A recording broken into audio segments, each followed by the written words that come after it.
वजह से आजकल जो है ऑनलाइन लेक्चर जो हैं वो हो रहे हैं। तो मैं अपने ऑनलाइन लेक्चर जो हैं उनकी भी कुछ वीडियोस जो हैं वो अपने इबादत चैनल पे चढ़ाने वाला हूं।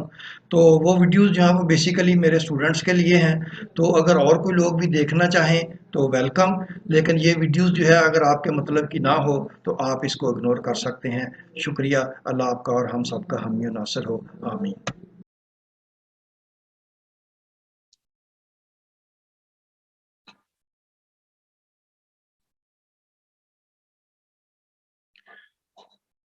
तो बेटा ये जो है ये आपके पास जो है ये दो स्क्रीन जो है ये चल रही होंगी दो बैकग्राउंड में, क्योंकि ये जो है ये लेफ्ट साइड जो है इसको हम स्क्रॉल करते जाएंगे और नीचे प्रॉब्लम्स और जो भी पेज जो है वो इसको नीचे चलते जाएंगे। और ये जो राइट साइड पे है तो वहां पे वो डायग्राम जो है वो स्टेबल रहेगी। अगर हमने किसी चीज को रेफर बैक करना हुआ तो ये इस डायग्राम से रेफर जो है ये कर लिया करेंगे। तो ये बेटा हम जो है ये स्ट्रेस ट्रांसफॉर्मेशन जो है उसको हमने शुरू किया था। तो उसके प्रॉब्लम्स जो हैं वो कंटिन्यू थे। तो ये 3 पेजेस जो हैं इसके रह गए थे, 3 प्रॉब्लम्स। तो इसको जो है अभी हम शुरू करते हैं। तो ये आगे ये प्रॉब्लम जो है ट्रांसफॉर्मेशन प्रॉब्लम्स के, आपको पता था कि आपको वो या तो एलिमेंट दिया हुआ था तो वहां से आपने जो है वो सारी स्ट्रेस की जो है वो उसकी जितनी भी स्टेट्स हैं वो सारी आपने कंप्लीट स्ट्रेस स्टेट जो है फाइंड आउट की थी। तो यहाँ आपको लोडिंग दी हुई थी जिससे आपने जो है ये एलिमेंट प्रिपेयर करना था, फिर उसके ऊपर जो है वो ट्रांसफॉर्मेशन इक्वेशन जो है वो आपने अप्लाई करनी थी। तो अब ये जो है कुछ अननोन जो है वो सॉल्व करने के लिए भी हम इन प्रॉब्लम्स को जो है ये इस्तेमाल कर सकते हैं। तो ये 9th प्रॉब्लम जो है ये देख लें। A hollow steel shaft is loaded as shown. तो ये जो है ये स्टील शाफ्ट है, ये दरमियान में से एम्प्टी है, हॉलो स्टील शाफ्ट है। अगर आप इसको इस साइड से देखेंगे तो ये आपको इस तरह नजर आएगी। इसका आउटर डाया जो है ये 100 मिलीमीटर है और इसका इनर डाया जो है ये 50 मिलीमीटर है। It is rotated at 500 RPM. ये इसकी जो है ये रोटेशनल स्पीड है। And transmit a power of 600 kilowatt. Calculate sigma 2 if sigma 1 is not to exceed 100 MPa. तो सिग्मा 2 हमने फाइंड आउट करना है, सिग्मा 1 पे जो है ये लिमिट लगा दी गई है। Also calculate value of movement. तो इस शाफ्ट के ऊपर लोडिंग देख लें। इसके ऊपर 3 किस्म की लोडिंग लग रही है। एक तो ये जो है ये और ये एक्सियल कंप्रेशन है। इस शाफ्ट को जो है ये 30 किलो न्यूटन की फोर्स जो है ये कंप्रेस कर रही है। दूसरा इसके ऊपर ये मोमेंट जो है ये अप्लाई हो रहा है एम। इसकी चूंकि वैल्यू हमें पता नहीं है, ये हमने कैलकुलेट करना है तो इसको एम रख लिया। और तीसरा इसके ऊपर जो है ये टॉर्क जो है अप्लाई हो रहा है। ये टॉर्क जो है ये इसको ट्विस्ट कर रहा है। टॉर्क की वैल्यू हमें डायरेक्टली जो है ये दी नहीं गई, लेकिन ये आरपीएम और ये पावर की मदद से पावर फार्मूला इस्तेमाल करते हुए इसको हम यहाँ से टॉर्क जो है ये कैलकुलेट कर सकते हैं। तो चलें इसको प्रोसीड करते हैं। तो सबसे पहले तो इसका जो है ये इसकी सेक्शनल प्रॉपर्टीज जो है ये कैलकुलेट कर लें। सबसे पहले इसका क्रॉस सेक्शनल एरिया कैलकुलेट कर लें। एरिया जो है वो आपको पता है π/4d² होता है, लेकिन क्योंकि ये हॉलो ट्यूब है तो ये इसके आउटर डाई के स्क्वायर में से माइनस इनर डाई का स्क्वायर निकाल देंगे। तो ये आपके पास जो है ये 5890 ये इसका जो है ये क्रॉस सेक्शनल एरिया आ गया। उसके बाद आई कैलकुलेट कर लें। I calculate I π/64 into d4 होता है। तो यहाँ पे चूंकि हालो है तो D outer d4 minus inner d4 हो जाएगा। तो ये आपके पास जो है ये इसका मोमेंट ऑफ इनर्शिया आ गया। और ये जे जो है ये आपको पता है ये पोलर मोमेंट ऑफ इनर्शिया होता है और ये आई का जो है ये अमूमन डबल होता है। इसको जो है ये भी यहाँ पे कैलकुलेट कर लिया। तो ये वैल्यूज जो हैं ये हमने कैलकुलेट कर। अब इसको देखें कि ये जो है ये शाफ्ट, बजाय इसके कि हम इस शाफ्ट पे, आपको पता है कि मुख्तलिफ जगह पे स्ट्रेसेस जो है वो कैलकुलेट आप कर सकते हैं मुख्तलिफ पॉइंट्स पे। तो उन पॉइंट्स पे डिफरेंट जो है वो डिस्टेंस और जो भी उस पर हम अप्लाई करते हैं। तो यहाँ पे ये मैंने 4 पॉइंट्स जो है ये लगा दिए हैं ए बी सी और डी। ये 2 पॉइंट्स जो हैं बी और सी ये उसके इनर डाया के ऊपर हैं और ये ए डी जो है ये आउटर डाया के ऊपर हैं। और इसमें चूंकि ये जो है ये बेंडिंग मोमेंट अप्लाई हो रहा है, तो आपको पता है कि ये जो इसका न्यूट्रल सरफेस या न्यूट्रल एक्सिस बनेगा, उससे अबव जो है ये कंप्रेशन होगी, तो ए बी पॉइंट कंप्रेशन में होंगे और सी डी पॉइंट्स जो हैं ये टेंशन में होंगे।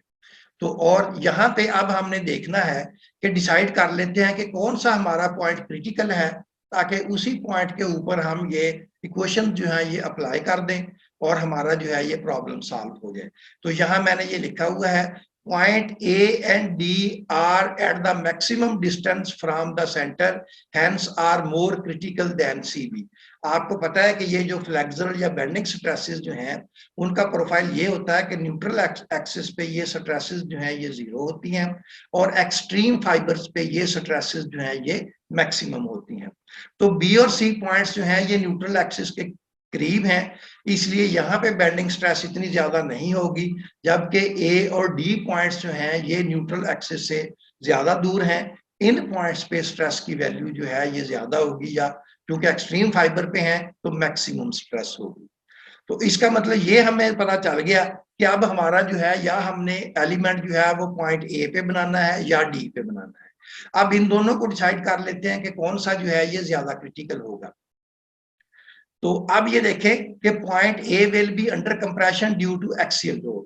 तो ये जो एक्सियल लोड है ये 30 किलो न्यूटन का, ये पूरी शाफ्ट को कंप्रेस करेगा, तो ये पूरी की पूरे पॉइंट्स जो हैं ये अंडर कंप्रेशन होंगे। और उसके बाद जो आपका मोमेंट जो है वो चूंकि ये पॉजिटिव बेंडिंग मोमेंट है, तो ये भी ए पॉइंट को जो है ये कंप्रेस करेगा। तो ए पॉइंट के ऊपर ये दोनों स्ट्रेसेस जो हैं ये एक्सियल लोड की वजह से भी कंप्रेसिव होगी और ये बेंडिंग मोमेंट की वजह से भी कंप्रेसिव होगी। इसका मतलब यहाँ पे नॉर्मल स्ट्रेस जो है इन दोनों का सम जो है वो कंप्रेसिव होगा। लेकिन आपने देखा कि जो हमारी लिमिट लगी हुई है सिग्मा 1 की, ये 100 MPa ये प्लस पे लगी हुई है, यानी कि टेंशन पे लिमिट उसने दी हुई है। और ये आपका पॉइंट ए जो है ये टेंशन में जा ही नहीं सकता, क्योंकि दोनों आपके मूवमेंट और एक्सियल कंप्रेशन जो है ये दोनों यहाँ पे कंप्रेशन प्रोड्यूस कर रहे हैं। तो इसका मतलब ये कि ए पे टेंशन जो है ये पॉसिबल नहीं है। इसलिए हमारा डी पॉइंट जो है, क्योंकि इस पे ये एक्सियल लोड की वजह से यहाँ पे कंप्रेशन होगा और ये बेंडिंग मोमेंट की वजह से यहाँ पे टेंशन होगा, तो अगर बेंडिंग मोमेंट का इफेक्ट इससे ज्यादा हो जाएगा तो आपका रिजल्टेंटली ये पॉइंट डी जो है ये टेंशन में चला जाएगा। तो डी पॉइंट के टेंशन में जाने के चांसेस हैं ए की बजाय, इसीलिए हमारा डी पॉइंट जो है ये क्रिटिकल होगा। अब हम डी पॉइंट के ऊपर जो है अपना इक्वेशन जो है ये अप्लाई करते हैं। क्योंकि इसके ऊपर तीन जो है ये एजेंट जो है ये लग रहे हैं। एक एजेंट जो है ये 13 किलो न्यूटन कंप्रेशन है, दूसरा मूवमेंट है, तीसरा जो है ये टॉर्क है। तो सबसे पहले एक्सियल कंप्रेशन जो है ये आप कैलकुलेट कर लें। तो सिग्मा ए एक्सियल जो है ये आपको पता होता है ये पी ओवर ए जो है फोर्स डिवाइडेड बाई एरिया। तो 30 क्योंकि किलो न्यूटन है तो 1000 से मल्टीप्लाई कर दें, न्यूटन बन जाएंगे, एरिया से डिवाइड कर दें। तो ये चूंकि कंप्रेशन है तो यहाँ पे माइनस लिख दिया, तो 5.09 MPa कंप्रेशन जो है ये डी पॉइंट के ऊपर जो है ये लग रहा है। उसके बाद बेंडिंग स्ट्रेसेस जो है ये कैलकुलेट कर लें। तो बेंडिंग स्ट्रेस का फार्मूला जिसको फ्लेक्सुरल फार्मूला जो है ये कहते हैं, ये आपको पता है, ये बी जो है ये बेंडिंग के लिए है, ये ए जो है ये इसके लिए एक्सियल के लिए, ये ए और बी पॉइंट्स के लिए नहीं है, क्योंकि हम स्ट्रेस फाइंड आउट कर रहे हैं पॉइंट डी के ऊपर। तो सिग्मा बी जो है sigma bending M y over I, M की वैल्यू चूंकि अननोन है तो इसको एम रहने दें। y जो है ये 50 है, क्योंकि यहाँ से न्यूट्रल एक्सिस से जब आप ये डिस्टेंस लेंगे, ये टोटल डाया 100 है, तो यहाँ पे जो है ये 50 होगा, डिवाइडेड बाय ये i की वैल्यू है। अब मोमेंट जो है चूंकि इसको नॉर्मली जो है ये किलो न्यूटन मीटर में जो है ये कैलकुलेट किया जाता है, और ये देखें y और i जो है ये मिलीमीटर में है, तो इसलिए मोमेंट को जो है ये न्यूटन मिलीमीटर में कन्वर्ट करने के लिए 10⁻6 से मल्टीप्लाई कर दें। अब इसको आप सिंपलीफाई करेंगे तो ये स्ट्रेस आ जाएगी 10.87 MPa टेंसाइल। ठीक है, तो अब इसमें चूंकि m अननोन है तो m साथ ऐसे ही चलता रहेगा, उसके बाद आप तीसरा ये टॉर्क की वजह से शियर स्ट्रेस फाइंड आउट कर लें। अब चूंकि टॉर्क की वैल्यू जो है ये फिलहाल हमारे पास नहीं है, तो आप ये जो है ये पावर वाला फार्मूला ये आप जो है ये P is equal to 2π/NT divided by 60। तो इसमें n जो है ये इसको फ्रीक्वेंसी भी कहते हैं, रोटेशन भी साइकिल्स पर सेकंड, इसकी वैल्यू जो है ये RPM में होती है। और 1 वाट जो है ये आपको पता है कि न्यूटन मीटर पर सेकंड में जो है ये रेट ऑफ डूइंग वर्क पर सेकंड जो है ये वाट के बराबर होता है। तो इसको अगर आप रीअरेंज करें, टी को इधर ले जाएं, पी को इधर ले आए, तो ये टी जो है ये आपके पास हो जाएगा 60p डिवाइडेड बाई 2πn। इसमें 60 ये पी की वैल्यू जो है ये हम ऑलरेडी जो है ये 600 वाट्स जो है ये पढ़ चुके हैं, क्योंकि वो किलो वाट में है 600, ये देखें डाटा में ये 600 किलोवाट है, तो इसलिए इसको जो है ये 1000 से मल्टीप्लाई कर दें ताकि ये वाट्स बन जाए। 2π और n जो है इसकी वैल्यू 500 है। इसको जब आप सिंप्लीफाई करेंगे तो 11,459 न्यूटन मीटर ये आपके पास टॉर्क की वैल्यू आ गई। और ये जो है ये टॉर्शन फार्मूला जो है, इससे स्ट्रेस जो है शियर स्ट्रेस फाइंड आउट करने का फार्मूला टा इज इक्वल टू T/R/J। तो टी की वैल्यू जो है ये, इसको ये चूंकि न्यूटन मीटर है तो मिलीमीटर में कन्वर्ट करने के लिए 1000 से मल्टीप्लाई कर दें, और उसका रेडियस जो है ये 50 है, और जे की वैल्यू आप ऑलरेडी कैलकुलेट कर चुके हैं, तो टा की वैल्यू जो है ये 62.2 MPa आ जाएगी। अब ये तीनों स्ट्रेसेस जो हैं ये आप इस एलिमेंट के ऊपर लगा दें। अब ये दो स्ट्रेसेस हमने कैलकुलेट की थी, ये जो है ये टेंशन है 10.87 M, और ये जो है ये कंप्रेशन है -5.09। अब चूंकि इसके साथ M आया तो इसको डायरेक्टली जो है अभी हम इसमें से नेगेट नहीं कर सकते, तो इसलिए रिजल्टेंट स्ट्रेस जो है ये टेंशन माइनस कंप्रेशन, तो ये हमारे पास जो है ये रिजल्टेंट स्ट्रेस आ गई, और ये जो है ये शियर स्ट्रेस आ गई। इसका यहाँ पे ये मैंने आपको जो है ये शियर स्ट्रेस की डायरेक्शन फाइंड आउट करने का तरीका जो है वो आपको बताया हुआ है। अगर आप डी पॉइंट पे यहाँ पे एक छोटा सा जो है ये स्क्वायर बना लेंगे और इस लाइन से अगर आप इसको काटेंगे तो ये जो है ये देखें ये इस डायरेक्शन में रोटेट कर रहा है इस तरह, तो ये साइड आपको ऊपर जाती हुई महसूस होगी, इसलिए इस फेस के ऊपर ये स्लाइडिंग की डायरेक्शन जो है ये इस डायरेक्शन में होगी।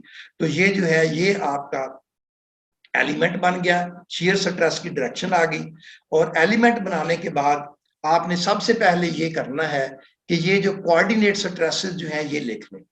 तो सिग्मा एक्स जो है इसकी वैल्यू ये है, सिग्मा वाई जो है क्योंकि इस डायरेक्शन में कोई स्ट्रेस नहीं है तो सिग्मा वाई 0 है, और शियर स्ट्रेस टॉ एक्स वाई ये 62.2 MPa है। तो ये हमारे पास जो है ये फार्मूला मौजूद है। सिग्मा 1 ये हमने फार्मूला जो है ये ड्राइव किए थे, तो सिग्मा 1 आपको पता बराबर होता है sigma x plus sigma y divided by 2 plus 1/2 square root sigma x minus sigma y whole square plus 4 tau x Y.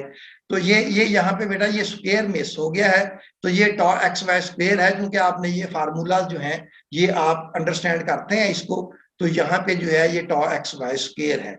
अब इसकी ये देखें यहाँ पे इसकी वैल्यू यहाँ रखी है तो स्क्वायर डाल दिया है, तो ये इसमें वैल्यूज पुट अप कर दें तो 100 विल बी इक्वल टू, तो सिग्मा एक्स की जगह पे ये वैल्यू जो है यहाँ से सॉल्विंग, तो ये सिग्मा एक्स की वैल्यू जो है इसको सॉल्व करेंगे तो 61.32 जो है ये इसकी वैल्यू आ गई। अब इसमें ये क्योंकि सिग्मा एक्स हमें पता है इसके बराबर है, तो इसको 61.32 को इसके बराबर रख देंगे, तो यहाँ पे चूंकि m अननोन है तो m की वैल्यू आपके पास आ जाएगी 6.11 किलो न्यूटन मीटर। अब ये जो है ये m की वैल्यू जो है दोबारा इसमें आप पुटअप करके देख लें तो ये आपके पास वही वैल्यू बनेगी जो इसमें फार्मूले से कैलकुलेट की है। तो ये हमारा चेक भी आ गया, तो यहाँ पे हमने सिग्मा एक्स कैलकुलेट करके उसके साथ जो है ये m जो है इसको हमने कैलकुलेट कर लिया है। तो उसके बाद ये सिग्मा 2 जो है ये बेसिकली हमने फाइंड आउट करना था, तो इसमें सिग्मा 2 का फार्मूला आपको पता है 1 और 2 में सिर्फ ये प्लस और माइनस का फर्क होता है, तो इसमें जब आप वैल्यूज पुट अप करेंगे तो ये आपके पास जो है ये सिग्मा 2 की वैल्यू आ जाएगी। और ये मैंने आपको बताया था कि इस प्रॉब्लम को साथ साथ जो है ये चेक कर लिया करें। तो ये हमारे पास चेक है। चेक हमारे पास ये था कि जो ऑर्थोगोनल प्लेन्स होती हैं उनके ऊपर जो सम ऑफ द नॉर्मल स्ट्रेसेस जो है वो हमेशा कांस्टेंट रहता है। तो ये सिग्मा 1 और सिग्मा 2 इन दोनों ये वैल्यू और ये सिग्मा 1 की वैल्यू जो है इन दोनों को आप ऐड करें तो ये आपके पास जो है ये सिग्मा 1 और सिग्मा 2 ये चूंकि 100 है तो ये आपके पास 61.3 ओके। और अब आप ये सिग्मा एक्स और सिग्मा वाई की वैल्यू ले लें तो सिग्मा वाई चूंकि 0 है तो सिग्मा एक्स की वैल्यू के बराबर है। तो ये दोनों जो है ये इक्वल हैं तो इसलिए हमारा चेक जो है ये सेटिस्फाई हो गया है। तो इसलिए हमारा ये प्रॉब्लम जो है ये ओके है। तो इसमें ये सिग्मा 2 अननोन थी उसकी वैल्यू हमने कैलकुलेट कर ली है। So sigma 2 is equal to minus 38.7 MPa.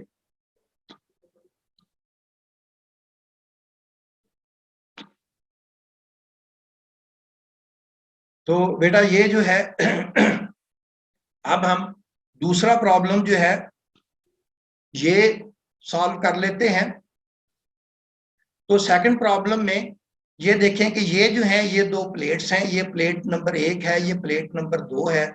इन दोनों प्लेटों को ये एक रिवेट के साथ जो है ये इनको जोड़ दिया गया है, बांध दिया गया है। तो इसमें आप देख लें a rivet of 10 millimetre dia is used to fasten two plates as shown in figure. After cooling, a force of 3.63 kilonewton plates are being तो आफ्टर कूलिंग इतनी जो है ये फोर्स जो है इसमें डेवलप हो जाएगी। क्योंकि आपको पता है कि ये रिवेट जो है ये जब इसको लगाते हैं तो ये रेड हॉट होती है। तो जब ये कूल हो जाएगी तो इसकी डायमेंशन जो है ये क्योंकि कम होने की कोशिश करेगी तो ये प्लेट्स को जो है ये टाइट करके कंप्रेस करके पकड़ लेगी। तो जब प्लेट्स जो है ये अंडर कंप्रेशन होंगी तो रिवेट इटसेल्फ जो है ये अंडर टेंशन होगी। तो ये रिवेट के अंदर जो है ये इतनी टेंसाइल फोर्स जो है 3.63 किलो न्यूटन की इस रिवेट में डेवलप हो रही है। Plates are being pulled by ये फोर्स 3.14 किलो न्यूटन। तो ये प्लेट जो है इसको इस डायरेक्शन में 3.1 किलो न्यूटन फोर्स से पुल किया जा रहा है और इस प्लेट को 3.14 किलो न्यूटन से इस डायरेक्शन में पुल किया जा रहा है। तो डाया ऑफ द रिवेट जो है ये गिवन है। तो यहां से अब आप देख लें कि एरिया ऑफ द रिवेट जो है ये कैलकुलेट कर लें यहां से। अब axial stress in rivet sigma axial आपको पता है कि ये P/A होती है डायरेक्ट स्ट्रेस जो है।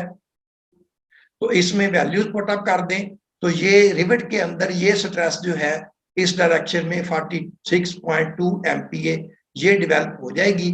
तो इस स्ट्रेस को मैंने राउंड ऑफ कर लिया, बेशक यही वैल्यू रहने दें, राउंड ऑफ करनी है तो ये 46 हो जाएगी। ये बेटा याद रखें कि लोड या स्ट्रेसेस जो हैं जब उनको राउंड ऑफ करते हैं तो उनको लोअर साइड पे राउंड ऑफ करते हैं और डायमेंशन जो हैं जब उनको राउंड ऑफ करते हैं तो उनको हायर साइड के ऊपर जो है ये राउंड ऑफ किया जाता है।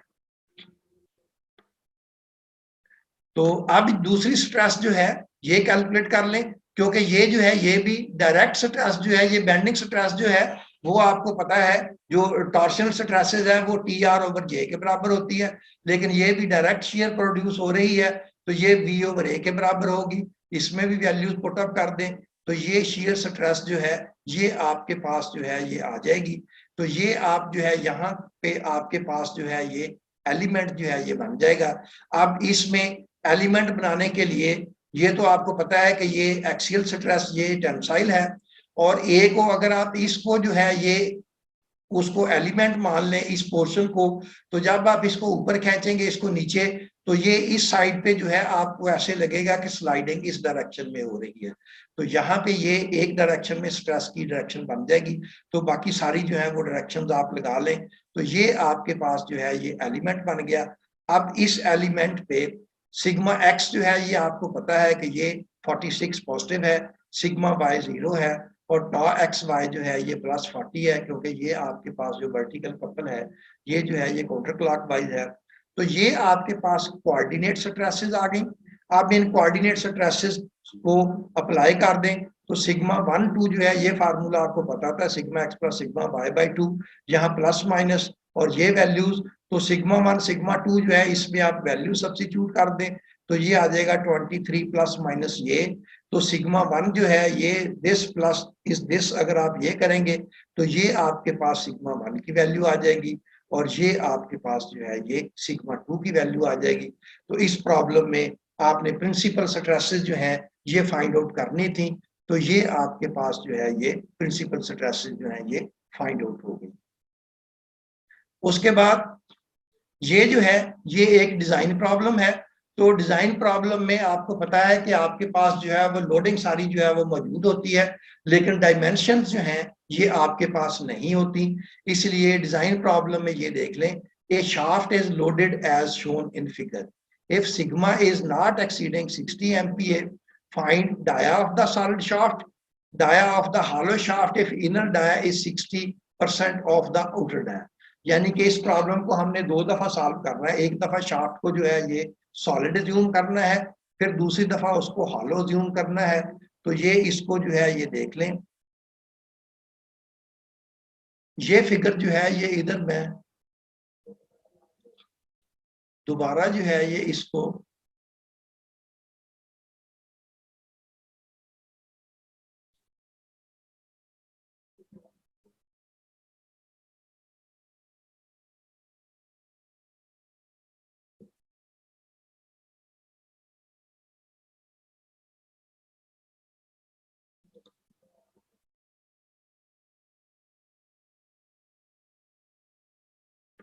तो ये फिगर यहाँ पे इसको मैं दोबारा ओपन कर लेता हूँ।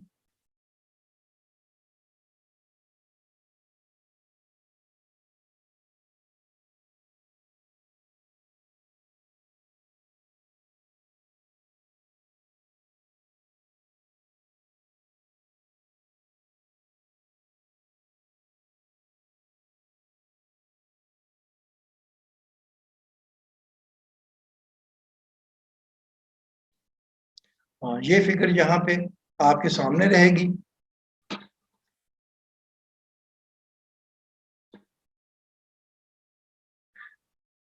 तो यहाँ पे प्रीवियस प्रॉब्लम में जैसा हम देख चुके हैं कि ये पॉइंट सी जो है ये क्रिटिकल होगा, क्योंकि बी न्यूट्रल एक्सिस पे है, ए जो है ये कंप्रेशन जोन में है और ये जो है ये टेंशन जोन में है, और ये चूंकि लिमिट जो है ये टेंशन पे लगी हुई है +60, अगर कोई सिंबल ना हो तो उसको हमेशा जो है ये प्लस लिया जाता है, तो लिमिट आपकी सिग्मा 1 की 60 MPa पे लगी हुई है, तो सी विल बी क्रिटिकल। तो हम अपना एलिमेंट जो है ये सी पॉइंट पे बनाएंगे। तो सबसे पहले इसका क्रॉस सेक्शनल एरिया कैलकुलेट कर लें, चूंकि डी हमें पता नहीं है इसलिए डी एज इट इज साथ चलता जाएगा। इसी तरह आई मोमेंट ऑफ इनर्शिया कैलकुलेट कर लें, इसी तरह polar moment of inertia calculate कर लें। अब बेंडिंग स्ट्रेसेस जो है ये पिछले से पिछले प्रॉब्लम में हमने देखा था, सिग्मा बी कैलकुलेट करना आपको आता है My/I, ये आई है, ये जे नजर आ रहा है क्योंकि ये थोड़ी सी लाइन इधर आनी थी, बहरहाल ये आई है, तो इसमें वैल्यूज आप पुट अप कर देंगे तो ये डी साथ ऐसे ही चलेगा, तो ये आपके पास जो है ये सिग्मा बी आ गया। उसके बाद शेयर स्ट्रेस जो है ये आपको पता है टॉर्शन में tau is equal to T R over J, तो ये आपके पास जो है ये इसमें वैल्यूज पुट अप कर देंगे तो ये आपके पास शेयर स्ट्रेस आ जाएगी, इसमें भी डी क्यूब आ जाएगा। और ये जो है सी पे एलिमेंट आपको बनाना आता है, तो ये जब आप स्ट्रेसेस लोकेट कर लेंगे तो ये जो है ये आपके पास ये वैल्यू जो है ये, अब ये जो है ये सिग्मा एक्स आ गया, सिग्मा वाई 0 और ये आपके पास टॉ एक्स वाई, तो ये सिग्मा 1 का फार्मूला जो है इसके ऊपर अप्लाई कर दें। तो यहाँ पे ये सिग्मा एक्स और सिग्मा वाई की वैल्यू टॉ एक्स वाई की वैल्यू पुट अप करेंगे तो ये इसमें सिर्फ अब सिग्मा 1 की जगह जो लिमिट लगाई हुई 60 की वो पुट अप कर दें, तो ये आपके पास अब ये जो है सिर्फ डी जो है ये इस फार्मूले में अननोन है, इसको कैलकुलेट कर लें तो ये आपके पास जो है ये डी की वैल्यू आ जाएगी। डी की वैल्यू उतनी रहने दें, अगर आप राउंड ऑफ करना है तो आपको पता है कि इसको हायर साइड पे राउंड ऑफ करते हैं, तो ये आपके पास जो है ये 265 मिलीमीटर जो है इसका डाया होना चाहिए अगर आपके पास शाफ्ट जो है ये सॉलिड है। लेकिन अगर आपके पास शाफ्ट जो है ये हालो है तो फिर आप क्या करेंगे, ये डी और डी का जो है ये आपको ये रिलेशन दिया हुआ है कि इनर डाया जो है ये आउटर डाया का 60% है। इसकी मदद से आई कैलकुलेट कर लें और उसके बाद एरिया और जे जो है ये सारा कुछ जो है ये आप कैलकुलेट कर लें। तो जब आप आई, जे और ए जो है ये कैलकुलेट कर लेंगे तो बाकी अगेन वही सारा प्रोसीजर है। इसमें ये देखें कि ए, आई और जे कैलकुलेट किया था। अब इसमें ये ए, आई, जे की जगह वो जो नए ए, आई, जे कैलकुलेट किए हैं वो इन सब में जो है वो आप रिप्लेस कर दें, तो अल्टीमेटली एंड पे जाके जो है वो आपके पास जो है ये डी की वैल्यू जो है ये एक दफा आ जाएगी। इनर डी की वैल्यू आएगी या आउटर डी की वैल्यू आएगी। तो जो आपके पास डी की वैल्यू जो है ये देखें, इनर आउटर डी की वैल्यू आ जाएगी तो वो वैल्यू आप इसमें पुट अप करके तो इनर डी भी फाइंड आउट कर सकते हैं। तो ये आपने जो है ये खुद करना है। इसमें डी की वैल्यू जो है ये इसमें इनर और आउटर की वैल्यू आपने जो है ये कैलकुलेट करनी है। तो बेटा यहाँ पे जो है ये हमारा जो है ये जो स्ट्रेस ट्रांसफॉर्मेशन जो है ये हमारा मॉड्यूल जो है ये कंप्लीट हुआ। तो अब हम शिफ्ट करते हैं स्ट्रेन ट्रांसफॉर्मेशन पे। तो इसमें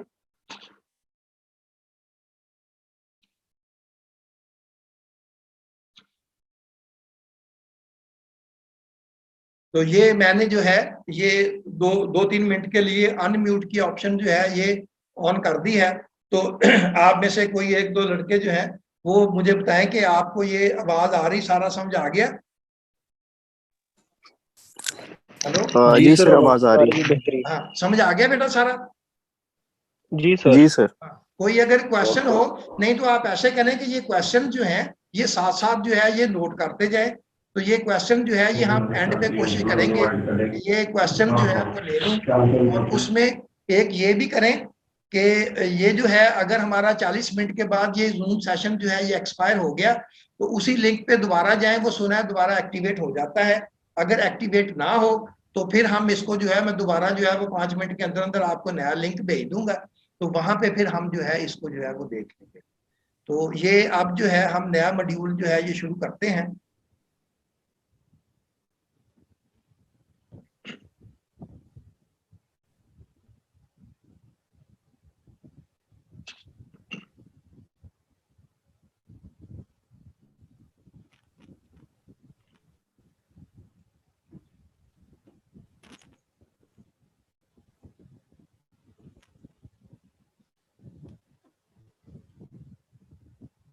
तो ये जो है ये बेटा हमारा जो है ये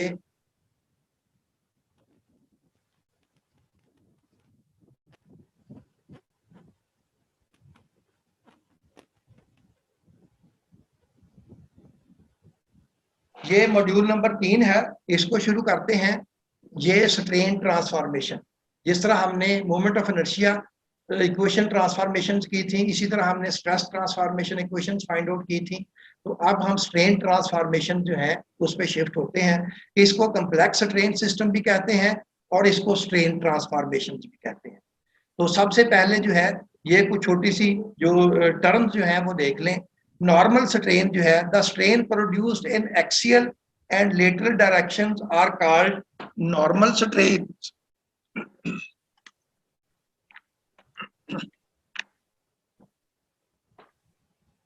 तो ये जो नॉर्मल स्ट्रेन्स हैं ये इस सिंबल से जो है ये रिप्रेजेंट करते हैं और इस सिंबल को एप्सिलॉन कहते हैं। तो एप्सिलॉन जो है ये स्ट्रेन आपको पता है कि change in length per unit length होती है। तो ये change in length divided by original length से आप डिवाइड कर दें तो ये आपकी नॉर्मल स्ट्रेन आ जाएगी। तो नॉर्मल स्ट्रेन जो है वो नॉर्मली कहते हैं कि यूनिट लेस होती है, लेकिन बेहतर है कि हम इसके जो है वो यूनिट लिख दिया करें। इसको मीटर पर मीटर कह लें और मिलीमीटर पर मिलीमीटर जो है इसको कह लें। नेक्स्ट जो है ये शियर स्ट्रेन है। It is change of angle between two planes which were originally at right angle.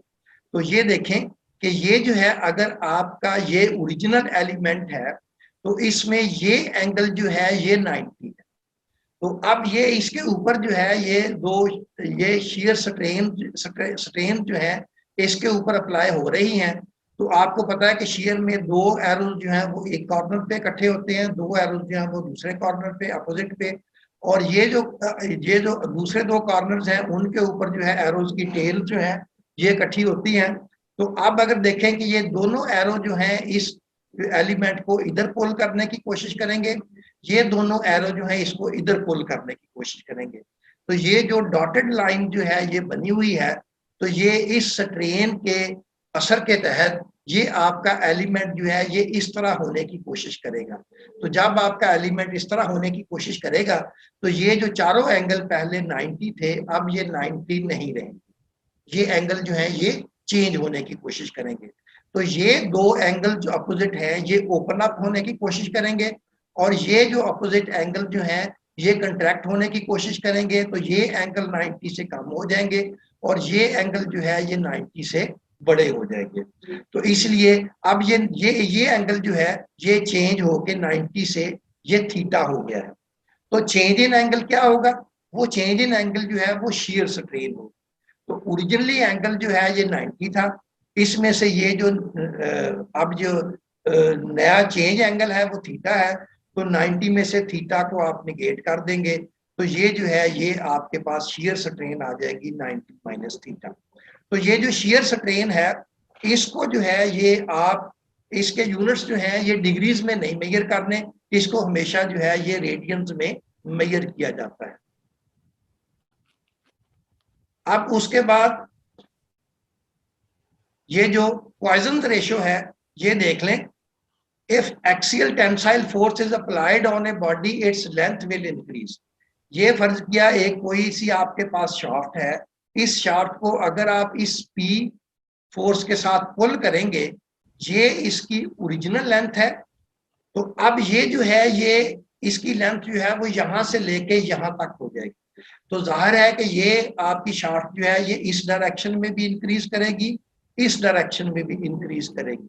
तो टोटल इंक्रीज जो है वो हम एज्यूम कर लेते हैं कि आधी इस डायरेक्शन में है आधी इस डायरेक्शन में है। तो डेल्टा बाई 2 इस डायरेक्शन में ये इंक्रीज कर जाएगी, डेल्टा बाई 2 इस डायरेक्शन में इंक्रीज कर जाएगी और टोटल इंक्रीज जो है वो डेल्टा होगी इंक्रीज इन लेंथ। तो यहाँ पे फिर ये आपकी जो लॉन्गिट्यूडनल स्ट्रेन है वो होगी change in length divided by original length. तो ये आपकी लॉन्गिट्यूडनल स्ट्रेन आ गई जो कि उस डायरेक्शन में है जिस डायरेक्शन में आपने लोड जो है ये अप्लाई किया हुआ है। अब उसके बाद आप ये देखें कि अगर इसमें ये हमारी जो इसकी डायमेंशन जो है अगर ये डायमेंशन इंक्रीज कर जाए तो और ये इस डायमेंशन में इसको कोई फर्क ना पड़े तो इसका मतलब ये होगा कि अब इसका जो आपको पता है कि इसका वॉल्यूम होता है area of cross section multiplied by length. अगर area of cross section same रहेगा और ये लेंथ इंक्रीज कर देगी तो इसका मतलब ये है कि इस शाफ्ट का वॉल्यूम चेंज हो गया है। तो वॉल्यूम चेंज जो है अगर आप इसमें मटेरियल इंजेक्ट नहीं करते तो खुद वॉल्यूम चेंज नहीं हो सकता। तो इसका मतलब ये हुआ कि अगर एक डायरेक्शन में आप स्ट्रेस अप्लाई करेंगे तो दूसरी डायरेक्शन में भी स्ट्रेस जो है ये स्ट्रेन जो है ये आपकी इंड्यूस होगी, डेवलप होगी। आप इसको देखने के लिए ऐसे समझ लें कि ये देखें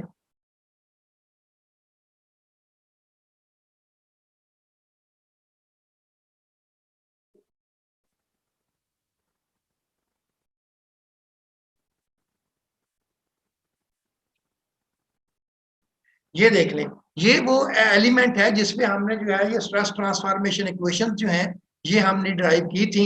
तो अब इस एलिमेंट पे अगर आप इस डायरेक्शन में जो है ये स्ट्रेस अप्लाई करेंगे तो ये dx जो है ये इंक्रीज हो जाएगा। अब ये dx अब इंक्रीज होगा तो अब ये इसका चूंकि मटेरियल जो है वो आप इंजेक्ट नहीं कर रहे तो ये dz जो है ये भी कम होगा और ये dy जो है ये भी कम होगा। इसका मतलब ये है कि अगर आप एक डायरेक्शन में एक्सटेंशन या टेंशन प्रोड्यूस कर रहे हैं तो दूसरी दोनों डायरेक्शंस में ऑटोमेटिकली कंप्रेशन जो है ये प्रोड्यूस हो जाएगा। तो ये जो है ये क्योंकि आप इस डायरेक्शन में जो है ये फोर्स या स्ट्रेस अप्लाई कर रहे हैं, स्ट्रेन अप्लाई कर रहे हैं, तो इस डायरेक्शन में जो है ये लॉन्गिट्यूडनल स्ट्रेन है और ये जो दूसरी जो डायरेक्शंस हैं dz और dy इस डायरेक्शन में स्ट्रेन है इसको लेटरल स्ट्रेन कहते हैं। तो जब भी आप एक डायरेक्शन में स्ट्रेन प्रोड्यूस करते हैं तो दूसरी दोनों डायरेक्शन में स्ट्रेन जो है ये ऑटोमेटिकली प्रोड्यूस हो जाती है। तो अब ये जो है ये लॉन्गिट्यूडनल स्ट्रेन इस डायरेक्शन में होगी और लेटरल स्ट्रेन जो है ये इसका डाया जो है ये कम होगा। तो एप्सिलॉन लेटरल विल बी, ये चेंज इन डाया जो है ये फर्ज किया इसका डाया जो है ये कम होके तो ये कम हो गया है। तो ये ओरिजिनल इसका रेडियस जो है फर्ज किया r था और इसका डाया जो है ये कम हो गया है। तो epsilon lateral will be equal to ये change in radius divided by radius, तो ये आपके पास जो है ये लेटरल स्ट्रेन आ जाएगी। अब ये लॉन्गिट्यूडनल स्ट्रेन और लेटरल स्ट्रेन की जो रेशो है इस रेशो को कहते हैं पॉइजन रेशो। और ये पॉइजन रेशो जो है इसको न्यू से जो है ये इसको सिंबलाइज किया जाता है। तो जहां भी ये इसको कहते हैं न्यू, NEU, तो ये न्यू जो है ये NEW नहीं है, NEW न्यू जो है उसका मतलब नया होता है, ये ग्रीक लेटर है इसको न्यू कहते हैं और ये पॉइजन रेशो को रिप्रेजेंट करता है। तो न्यू जो है that will always be equal to epsilon lateral strain divided by longitudinal strain. और ये जो है ये आपने याद रखना है, ये मैं जो हाईलाइट करता हूं ये अमूमन जो है ये वाइवा क्वेश्चंस होते हैं, तो ये आप इनको जरूर देख लिया कीजिए। The value of new will always be less than 0.5, यानी कि न्यू की वैल्यू जो है ये कभी भी हाफ से ज्यादा नहीं हो सकती, ये बल्कि हाफ के बराबर भी नहीं होती, ये हाफ से हमेशा कम होगी। तो इसकी नॉर्मल जो है हमारे इंजीनियरिंग मटेरियल जो है उनमें वैल्यू 0.2 से 0.35 तक ये वेरी करती है, लेकिन ये जो है ये वैल्यू जो है ये आपकी ये हमेशा हाफ से जो है ये कम होगी।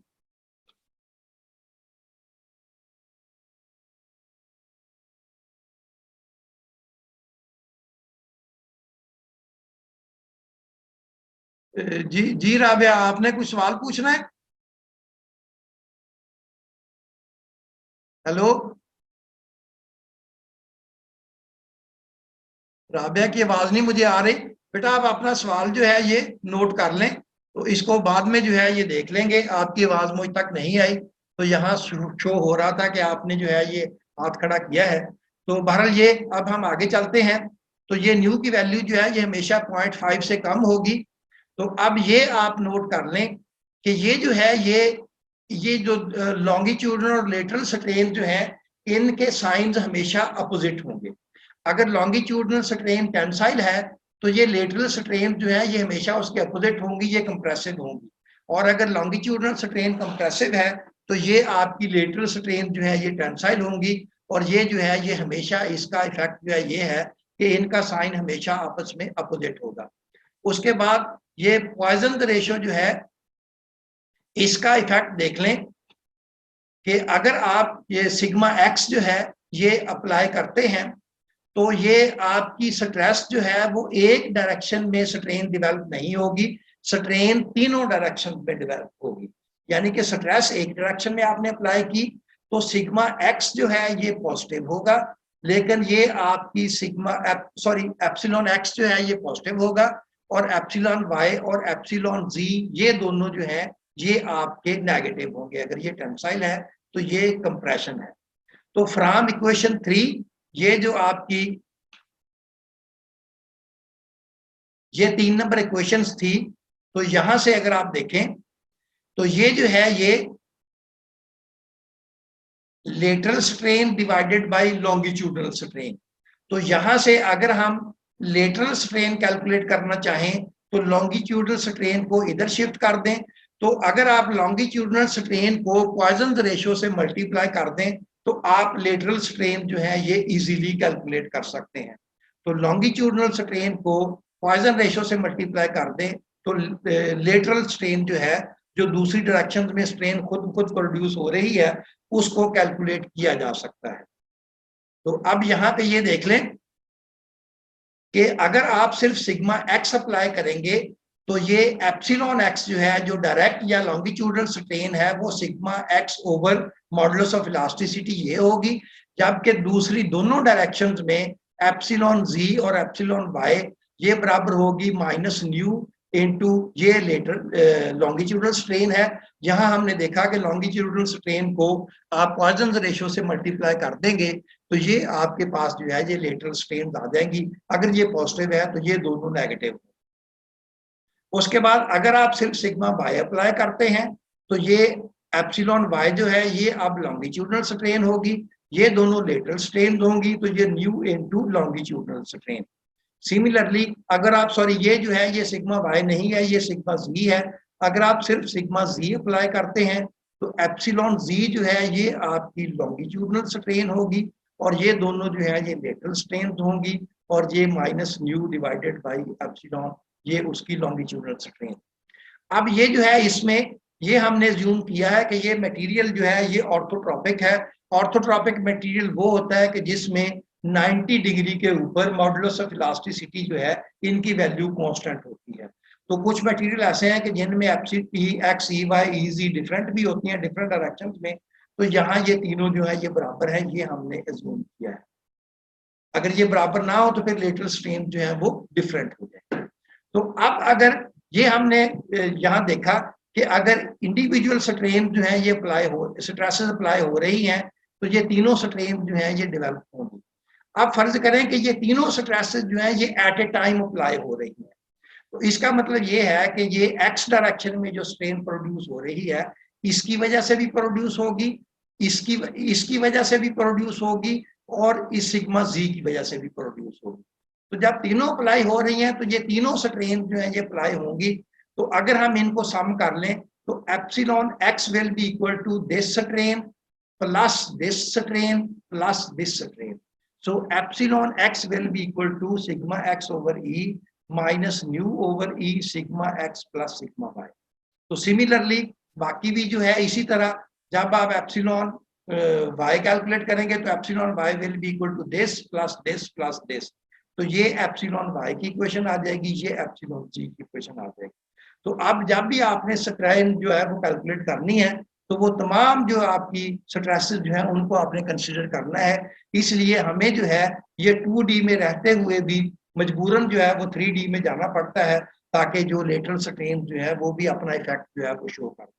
तो इससे अगर इसमें कोई स्ट्रेन स्ट्रेस जीरो होगी उसकी वैल्यू यहाँ पे हम जीरो पुट अप कर देंगे, अगर सारी एक्ट कर रही होंगी तो ये वैल्यू जो है यहाँ पे। तो अब ये देखें कि हमारे पास एलिमेंट्स जो हैं ये दो तरह के होते हैं, plane stress and plane strain element. Plane stress element वो है जिसमें दो डायरेक्शन में जिसपे हमने जो है ये अप्लाई की थी जो ये ट्रांसफॉर्मेशन इक्वेशंस, तो वो दो डायरेक्शन में स्ट्रेस हमने अप्लाई की थी। जी डायरेक्शन में स्ट्रेस जो है हमने जीरो जीरो कर ली थी, तो वो बन गया था प्लेन स्ट्रेस एलिमेंट। इसी तरह अगर हम 2 डायमेंशनल एलिमेंट जो है ये बनाए स्ट्रेन का और उसमें भी जी डायरेक्शन में स्ट्रेन जो है उनको हम जीरो ज्यूम कर लें तो वही उसी तरह का हमारे पास एक 2D एलिमेंट बन जाएगा जिसके ऊपर अब स्ट्रेन लगी होंगी। तो ये जो है ये प्लेन स्ट्रेन एलिमेंट होगा। अब जो देखने वाली बात ये है कि अगर आपका एलिमेंट प्लेन स्ट्रेस है यानी कि दो डायरेक्शन में सिग्मा एक्स और सिग्मा वाई उस पर अप्लाई हो रही हैं, तो अगर आपका प्लेन स्ट्रेस एलिमेंट है तो क्या वो एलिमेंट जो है वो प्लेन स्ट्रेन भी होगा। तो आपने देखा कि एक स्ट्रेस जो है वो तीनों डायरेक्शंस में स्ट्रेन प्रोड्यूस करती है।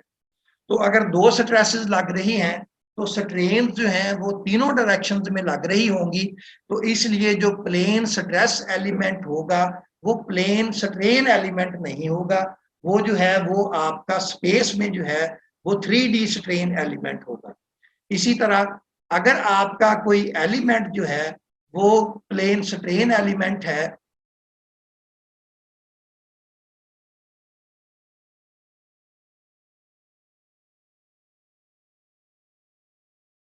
हेलो बेटा ये 40 मिनट से जो है ये ज्यादा हो गया है, तो ये आपको आवाज आ रही है, चल रहा है स्क्रीन?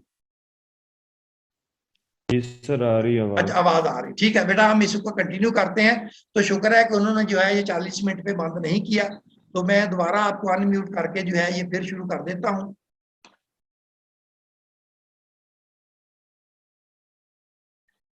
और अगर आपका एलिमेंट जो है ये प्लेन स्ट्रेन एलिमेंट है, उसका मतलब प्लेन स्ट्रेन का मतलब ये है कि उसमें सिर्फ दो डायरेक्शंस में स्ट्रेन जो है ये एक्ट कर रही होंगी एक्स और वाई डायरेक्शन में। तो जी डायरेक्शन में स्ट्रेन नहीं होगी। तो जिस तरह स्ट्रेस एक डायरेक्शन में एक्ट करती है तो वो तीनों डायरेक्शंस में, तो जिस तरह एक डायरेक्शन में स्ट्रेन जो है ये स्ट्रेस एक्ट करती है तो वो तीनों डायरेक्शंस में स्ट्रेन प्रोड्यूस करती है। इसी तरह अगर आपकी स्ट्रेन एक डायरेक्शन में एक्ट करेगी तो वो स्ट्रेस जो है वो तीनों डायरेक्शंस में जनरेट करेगी। तो इसका मतलब ये हुआ कि अगर आपका एलिमेंट प्लेन स्ट्रेन है जिसमें स्ट्रेन जो है वो दो डायरेक्शंस में है लेकिन स्ट्रेस जो है वो तीनों डायरेक्शंस में प्रोड्यूस होंगी, तो इसका मतलब ये हुआ कि आपका स्ट्रेस एलिमेंट जो है वो 3D एलिमेंट होगा। तो अब यहां से ये बात आप हमेशा याद रखिएगा, ये भी एक किस्म का वाइवा क्वेश्चन है कि प्लेन स्ट्रेन एलिमेंट जो है वो प्लेन स्ट्रेस एलिमेंट नहीं होता, और जो प्लेन स्ट्रेस एलिमेंट है वो प्लेन स्ट्रेन एलिमेंट नहीं होता। ये दोनों एट ए टाइम एग्जिस्ट नहीं करते। अगर एलिमेंट प्लेन स्ट्रेस होगा तो स्ट्रेन एलिमेंट जो है वो 3D में होगा, और इसी तरह अगर आपका एलिमेंट जो है ये प्लेन स्ट्रेन होगा तो आपका स्ट्रेस एलिमेंट जो है वो 3D में होगा। तो इसमें इसीलिए जो है हम 2D से कोशिश करते हैं कि सिंप्लीफिकेशन के लिए हम 2D में ही रहें, क्योंकि 3D के फार्मूला जो है वो जरा थोड़े लेंथी होते हैं। तो आप ये भी वो स्टेज नहीं है कि 3D को जो है वो ज्यादा बेहतर तरीके से ग्रास्प कर सकें, तो इसलिए हम कोशिश करते हैं 2D में रहने की। लेकिन ये जो आपके एलिमेंट्स हैं वो आपको जो है वो खामखा 3D में ले जाएंगे। अगर आप स्ट्रेन जो है वो प्लेन स्ट्रेन एलिमेंट लेंगे, स्ट्रेन 2D में है, तो स्ट्रेसेस आपको 3D में जाके कैलकुलेट करनी पड़ेगी। और अगर आपका एलिमेंट जो है जो प्लेन स्ट्रेस है तो आपको स्ट्रेन 3D में जाके कैलकुलेट करनी पड़ेगी। तो बस आपने अब ये रखना है कि प्लेन स्ट्रेन एलिमेंट और प्लेन स्ट्रेन एलिमेंट जो है ये को एग्जिस्टिंग नहीं होते, या एलिमेंट प्लेन स्ट्रेस होगा या एलिमेंट प्लेन स्ट्रेन होगा। तो अगर एक प्लेन स्ट्रेस एलिमेंट है तो स्ट्रेन एलिमेंट 3D में होगा, और अगर आपका स्ट्रेन एलिमेंट जो है वो प्लेन में है तो आपका स्ट्रेस एलिमेंट जो है ये 3D में होगा। तो ये जो है ये अब आपका जो है ये प्लेन स्ट्रेन एलिमेंट है। तो इसमें उसी तरह जो है अगर आप जिस तरह हमने 3D स्ट्रेस एलिमेंट से तो 2D स्ट्रेस एलिमेंट बनाया था, उसी तरह अगर आप ये Z वाली जो है वो तमाम जो वैल्यूज हैं उनको जीरो कंसीडर कर लें तो आपके पास ये एलिमेंट जो बनेगा, अब इस पे जो है ये 3 स्ट्रेन Z लग रही होंगी, ये एक्स डायरेक्शन में स्ट्रेन, ये वाई डायरेक्शन में स्ट्रेन, और ये शेयर स्ट्रेन, और ये जो है ये आपका प्लेन स्ट्रेन एलिमेंट है। तो अब यहाँ पे ये प्लेन स्ट्रेन एलिमेंट जो है ये करता क्या है बेसिकली,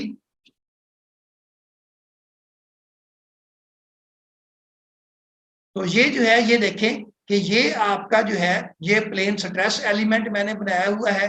तो प्लेन स्ट्रेस एलिमेंट में अगर आपकी सिर्फ स्ट्रेसेस अप्लाई हो रही हो तो ये नॉर्मल अगर स्ट्रेन जो है तो ये जो है ये यहाँ पे स्ट्रेस की बजाय आप ये एप्सिलॉन लगा लें, क्योंकि इधर जो है ये मैं आपको स्ट्रेन की मदद से जो है वो समझाना चाह रहा था। ये स्ट्रेन एलिमेंट है, ये पहले दो बनाए थे कि ये प्लेन स्ट्रेन एलिमेंट है, ये प्लेन स्ट्रेस एलिमेंट है। तो इसकी जगह पे अब आपको जो है ये इसको इसकी जगह पे रख के जो है ये देखें, तो ये अगर आपकी सिर्फ स्ट्रेन अप्लाई हो रही होंगी तो ये आपका जो है ये ओरिजिनल एलिमेंट है। तो ये जब आप सिर्फ स्ट्रेन अप्लाई करेंगे तो ये ओरिजिनल एलिमेंट जो है ये आपका यहाँ पे चला जाएगा, ये इसी तरह स्क्वायर रहेगा, लेकिन एलिमेंट जो है ये इस तरह का बन जाएगा, यानी कि ये यहाँ पे चली जाएगी, ये लाइन यहाँ पे। तो ये आपका एलिमेंट जो है ये अगर सिर्फ नॉर्मल स्ट्रेन अप्लाई होंगी तो ये एलिमेंट की शेप जो है ये बन जाएगी। अगर आपकी सिर्फ शेयर स्ट्रेन अप्लाई हो रही होंगी, नॉर्मल स्ट्रेन नहीं होंगी, तो ये आपको पता है कि शेयर स्ट्रेन जो है इस कोने को ऐसे खींचेंगी, इस कोने को इस तरह पुल करेंगी। तो ये आपका एलिमेंट जो है ये बेसिकली ये कोना जो है ये इधर आ जाएगा, ये कॉर्नर जो है ये यहाँ आ जाएगा, ये कॉर्नर जो है ये यहाँ चला जाएगा, ये कॉर्नर जो है ये यहाँ चला जाएगा। तो आपका एलिमेंट जो है ये इस तरह बनेगा,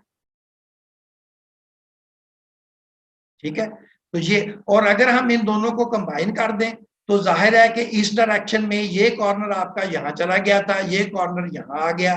तो यहाँ पे जो है ये दोनों चूंकि बाहर निकल रहे हैं, एक्सपैंड हो रहे हैं, तो ये दोनों जो है ये कॉर्नर मजीद यहाँ पे चला जाएगा, और यहाँ पे ये कॉर्नर जो है ये इधर गया था और ये कॉर्नर जो है ये अंदर आया था। तो यहाँ पे जो है इनका रिजल्टेंट इफेक्ट जो है ये होगा। तो यहाँ पे ये कॉर्नर, ये आपका एलिमेंट जो है ये यहाँ पे तकरीबन ये और इलांगेट हो जाएगा, ये कॉर्नर थोड़ा अंदर चला जाएगा, ये तो ये इसका कंबाइंड इफेक्ट होगा। तो ये इसकी डिफॉर्म्ड शेप जो है ये आपको मैंने जो है ये जस्ट आइडिया देने के लिए जो है ये दिखा दिया है। तो अब हम जो है ये शिफ्ट होते हैं नॉर्मल ट्रांसफॉर्मेशन इक्वेशंस पे। तो जिस तरह हमने शेयर स्ट्रेस ट्रांसफॉर्मेशन इक्वेशन जो है ये ड्राइव की थी, जो नॉर्मल और shear stress transformation equation drive की थी, यहाँ पे अब हम नॉर्मल स्ट्रेन ट्रांसफॉर्मेशन इक्वेशन पहले ड्राइव करेंगे, फिर हम नॉर्मल स्ट्रेन ट्रांसफॉर्मेशन इक्वेशन जो है इसको हम डिराइव करेंगे। तो ये इसमें अब 5 मिनट का जो है ये वक्फा करके, तो मैं अब कोशिश करता हूं कि स्क्रीन शॉट्स जो हैं ये ले लूं आपकी अटेंडेंस के।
तो चलें, अब ये जो है ये नॉर्मल स्ट्रेन ट्रांसफॉर्मेशन इक्वेशन जो है ये ड्राइव करते हैं। तो ये फिगर जो है ये चूंकि हम इधर जो है आगे चलते जाएंगे, तो ये छोटी स्क्रीन पे ये फिगर जो है ये आपके सामने जो है यहाँ पे मौजूद रहेगी। तो ये जो है ये आपका अनस्ट्रेन्ड एलिमेंट है। तो उसी तरह आपको पता है कि ये जो है ये हम एक प्लेन जो है ये बनाते हैं थीटा एंगल पे। तो ये इस प्लेन के ऊपर जो है अब हम स्ट्रेन जो है ये कैलकुलेट करेंगे। तो ये आपके पास ए बी सी एफ, ये एक आपके पास ये एलिमेंट है, और ये पॉइंट जो है ये ई है, ये पॉइंट डी है। तो ये रोटेटेड थीटा जो है ये पॉजिटिव रोटेशन पे हमने नई प्लेन जो है ये जूम की है। तो ये लाइन जो है ये प्लेन थीटा अगर इधर रोटेट करेगी तो यही जूम कर लें कि ये प्लेन जो है इधर थीटा रोटेट करती है। तो ये दोनों आपस में जो है ये इस एंगल पे जो कट कर रहे हैं, इसको रेक्टेंगुलर जो है ये जूम कर लें। अगर आप इसको स्केल जूम करेंगे तो फिर ये लाइन जो है ये यहाँ पे आनी चाहिए। इसको रेक्टेंगुलर जूम कर लें और ये जूम कर लें कि ये इन दोनों को ये लाइन हमने ऐसे बनाई कि इनके दरमियान एंगल, क्योंकि ये एंगल 90 है और ये दोनों थीटा थीटा है, तो ये भी 90 के ऊपर आपस में जो है एक दूसरे को क्रॉस करेंगी। अब अगर इसके ऊपर जो है ये इस तरह आपकी पॉजिटिव स्ट्रेन जो है ये लग रही है, तो ये एलिमेंट जो है ये इधर इस डायरेक्शन में पुल होने की कोशिश करेगा।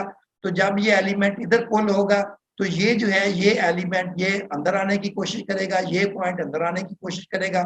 तो आपके ये दो एंगल जो हैं, ये जो पहले 90 थे, एंगल बी और एंगल ए, ये ओपन अप होने की कोशिश करेंगे, और ये जो एंगल सी और एंगल एफ है, ये आपके क्लोज होने की कोशिश करेंगे। तो ये आपका जो है ये स्ट्रेन्ड एलिमेंट है। अब इस स्ट्रेन्ड एलिमेंट में ये देख लें कि आपका सी पॉइंट को तो मैंने उसी जगह रखा है, फर्ज किया इस पॉइंट को अगर आपने होल्ड किया हुआ है, तो ये एफ पॉइंट जो है ये यहां से एफ डैश पे चला जाएगा, और ये बी पॉइंट जो है ये यहां से थोड़ा सा अंदर आके बी डैश पे आ जाएगा। सिमिलरली ए डैश पॉइंट जो है ये थोड़ा सा अंदर आके ये ए डैश बन जाएगा, और ई डैश पॉइंट जो है ये थोड़ा सा आगे पीछे मूव करके ये ई डैश बन जाएगा। ठीक है, तो ये आपका जो है ये स्ट्रेन्ड एलिमेंट हो गया। ये आपका अनस्ट्रेन्ड एलिमेंट है, ये आपका स्ट्रेन्ड एलिमेंट। अब इसमें ये देखें कि ये consider N B C A F, ये आपका अनस्ट्रेन्ड एलिमेंट है, और ये 2D एलिमेंट है। B D is oblique plane, ये जो ओब्लिक, ये आपकी जो है ये वर्टिकल, ये आपको पता है कि ये रेफरेंस प्लेन है। इसके निस्बत से हम जो एंगल जो है वो मेजर करते हैं, ये रेफरेंस प्लेन है, और इसकी निस्बत से या ओरिजिनल प्लेन जो भी इसको कह लें, तो इससे हम अपने रेफरेंसेस जो है एंगल मेजर करते हैं। तो बी डी ये ओब्लिक प्लेन है जो थीटा पे रोटेटेड है, और ये थीटा चूंकि काउंटर क्लॉकवाइज है तो इसको पॉजिटिव लेंगे। तो अब यहाँ देख लें कि epsilon x is normal strain in x direction. तो ये चूंकि सी ए एक्स डायरेक्शन है, ये सी ए, तो सी ए या सी ए डैश, ये चूंकि एंगल ना होने के बराबर है, तो इस डायरेक्शन में ये जो स्ट्रेन होगी ये एक्स स्ट्रेन होगी, इसको एप्सिलॉन एक्स कहेंगे। और एप्सिलॉन वाई जो है ये वाई डायरेक्शन में स्ट्रेन होगी, तो वाई डायरेक्शन में आपका ये बी सी प्लेन है, इस डायरेक्शन में जो भी स्ट्रेन होगी, तो ये बी सी जो है ये भी एंगल क्योंकि ना होने के बराबर है, तो ये इस डायरेक्शन में जो स्ट्रेन होगी वो आपकी जो है ये वाई डायरेक्शन में होगी। और गैमा एक्स वाई जो है ये शेयर स्ट्रेन है इन एक्स वाई प्लेन। अब शेयर स्ट्रेन आपको पता है कि ये चेंज इन एंगल होता है, और ये जो है ये ओरिजिनली एंगल 90 का था ए पॉइंट पे, तो यहाँ पे जब ये स्ट्रेन्ड एलिमेंट है तो ये एंगल जो है ये ओपन अप होने की कोशिश की है, तो ये एंगल जो है ये 90 से थोड़ा ज्यादा हो गया है। तो ये जितना चेंज इन एंगल है ये गैमा एक्स वाई है। तो ये हमारे पास जो है ये शेयर स्ट्रेन है, क्योंकि ये एक्स और वाई जो है इस प्लेन के अंदर जो है ये चेंज इन एंगल हुआ है, तो ये आपके पास जो है ये गैमा एक्स वाई है। तो अब ये जो है ये इस स्ट्रेन्स को, इनको अब हम कैलकुलेट करते हैं।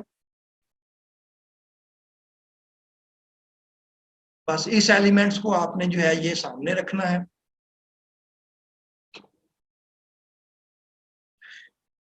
तो अब यहां देख लें कि now strain in x direction is change in length in x direction divided by the original length.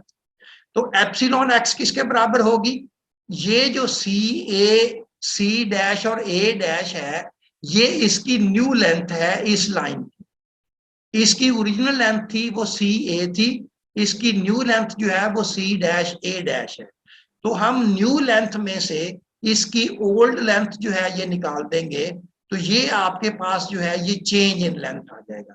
इस चेंज इन लेंथ को आप ओरिजिनल लेंथ के साथ डिवाइड कर देंगे, तो ये आपके पास स्ट्रेन आ जाएगी, क्योंकि आपको पता है कि स्ट्रेन होती है change in length divided by original length.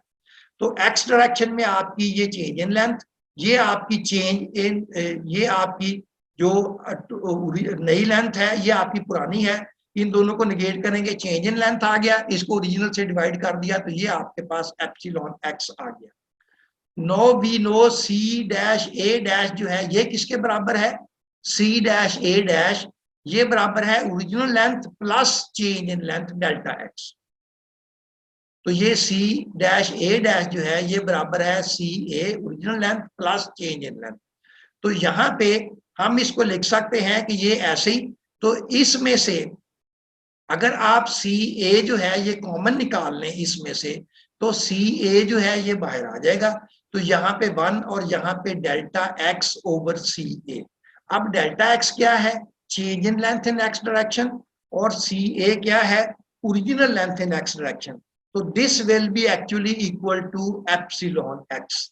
इसका मतलब ये हुआ कि नई लेंथ जो एक्स डायरेक्शन में है उसको हम इस तरह भी लिख सकते हैं कि न्यू लेंथ या increased length in x direction, this will be equal to original length multiplied by 1 plus strain in that direction. तो अगर हम इसको फॉलो करें तो ये ए डैश एफ डैश जो है ये इस डायरेक्शन में, सॉरी, ये ए डैश एफ डैश जो है ये बेसिकली आपकी वाई डायरेक्शन है, सी डैश बी डैश या ए डैश एफ डैश ये बेसिकली आपकी वाई डायरेक्शन है। तो इसी एनालॉजी को अप्लाई करते हुए, चूंकि C dash A dash is equal to C A 1 plus epsilon x, तो इसी तरह C dash F dash will be equal to C F plus 1 plus epsilon theta. ये चूंकि ये जो है ये आपकी वो प्लेन है जो इससे थीटा पे रोटेटेड है, क्योंकि ये एक्चुअली ये आपकी, हम इसको भी प्लेन ले सकते हैं ओरिजिनल, इसको भी ले सकते हैं, ये भी एंगल थीटा है, ये भी। तो इस पे जो भी थीटा प्लेन के ऊपर जितनी भी एक्सटेंशन होगी, जितनी भी उसमें स्ट्रेन होगी, उसको एप्सिलॉन थीटा कहेंगे। तो इसका मतलब ये है कि C dash F dash is equal to C F is equal to 1 plus epsilon theta. इसी तरह ये जो आपका ए डैश एफ डैश है वो इसी एनालॉजी को अप्लाई करते हुए that will be equal to A F is equal to 1 plus epsilon y. तो ये हमने जो है ये नई लेंथ के फार्मूला जो है ये यहाँ से इसको हमने डिटेल से समझ लिया था, और इसी एनालॉजी को अप्लाई करते हुए ये हमने जो है ये दोनों फार्मूला जो है ये बना लिए हैं। अब आपने ये करना है कि ये जो आपके पास ट्रायंगल है C dash A dash F dash, ये ट्रायंगल जो है इसके ऊपर आपने कोसाइन लॉ जो है ये अप्लाई कर देना है।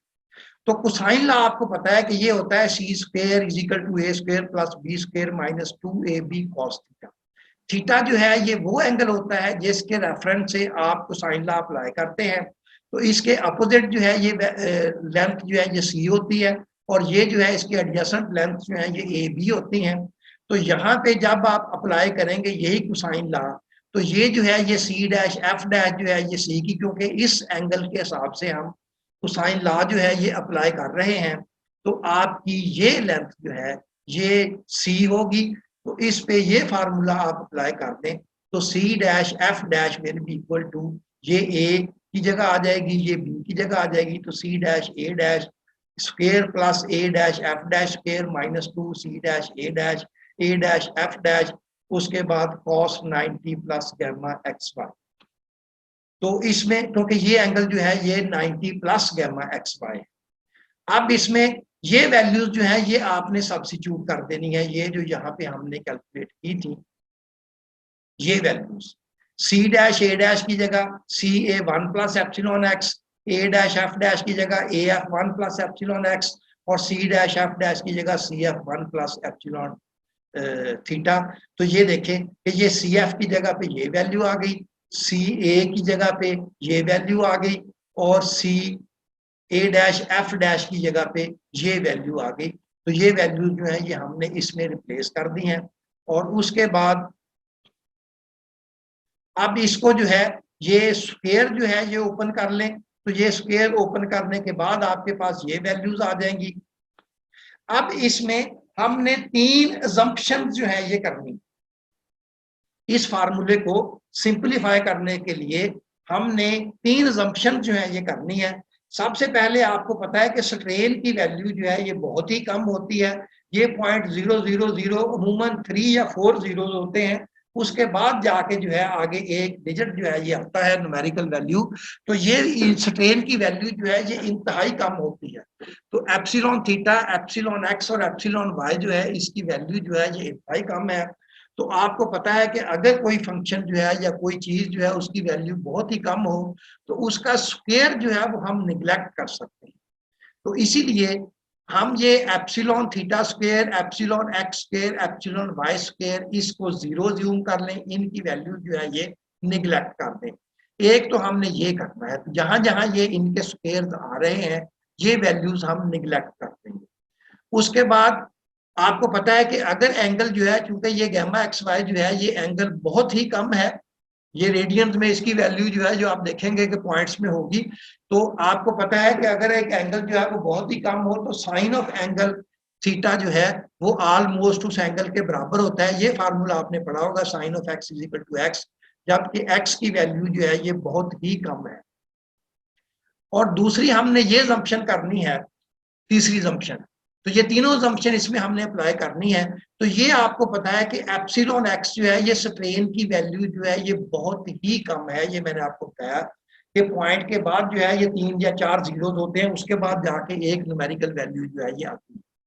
तो इसका मतलब ये हुआ कि 1 प्लस ये वैल्यू, तो इनका सम जो है ये ऑलमोस्ट 1 ही होगा। 1.00005 जो है ये ऑलमोस्ट 1 होगा। इसी तरह 1 प्लस एप्सिलॉन वाई जो है ये ऑलमोस्ट 1 होगा। तो ये तकरीबन ऑलमोस्ट ये दोनों यूनिटीज हैं।